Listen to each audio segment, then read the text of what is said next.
না, এটা করে না, বৈধতার জায়গা স্পষ্ট করে না, ধোপেও ঠিকবে না।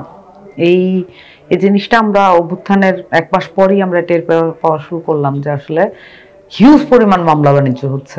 এবং যেটা হয়, মামলা বাণিজ্য বলতে কি বোঝায়, জিনিসটা কি আমাদের পাবলিক বোঝেন কিনা, যে আমার যদি রাজনৈতিক প্রতিপক্ষ কেউ থাকে তাকে ঘায়েল করার উদ্দেশ্যে আমি নানানভাবে মামলা ফ্রেমটা এমনভাবে তৈরি করব, অজ্ঞাতনামা ইত্যাদির মধ্যে দিয়ে তাকে আমি সেটার মধ্যে আসামি করব, যাতে করে তার উপরে অপারেশনটা, হ্যারাসমেন্টটা হয়। এখানে আমার পুলিশ যেহেতু একটা কোশ্চেনেবল বডি এখন পর্যন্ত, এই কোশ্চেনেবল বডিটা যেহেতু রিফর্ম হয় নাই, কেন কোশ্চেনেবল বলছি এটাও পরিষ্কার করা দরকার, কোনো রিফর্ম হয় নাই এবং এটা এখন পর্যন্ত অসংস্কারকৃত একটা অবস্থায় আছে। সো অসংস্কারকৃত কোনো জিনিস শুধুমাত্র আপনার ভয়ে, মানে এখন যে সরকার আছে তার ভয়ে কোনো কিছু করছে, এইটা তো কোনো, মানে আপনি যে সুযোগের অভাবে সৎ, এটা তো কোনো মানে স্ট্যান্ডার্ড না। তো আপনাকে সংস্কার করে আসলে আইনত জায়গা থেকে তাদেরকে ঠিকঠাক করতে হবে।